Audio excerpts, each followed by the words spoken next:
Assalamualaikum warahmatullahi wabarakatuh. Nama saya Anita, kelas 3 absen 2. Rekreasi menyang WBL.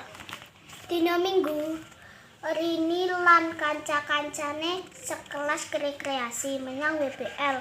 WBL iku menyang manggon ana ing Kabupaten Lamongan. Sedurunge budal, Rini pamit marang bapak lan ibune. Ora lali Rini nyuwun donga pangestu Pak Wibowo lan Ibu Dewi meling supaya Rini ngati-ngati ing papan rekreasi. Nurut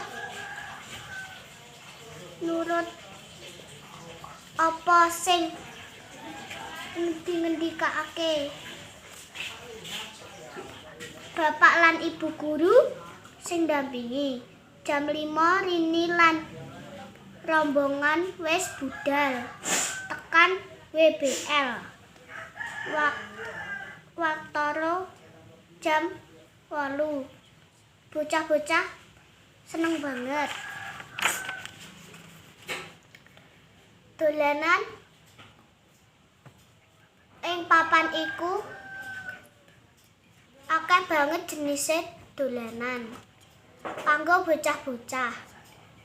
Sakliyane menyang pesisir Tanjung Kodok, rombongan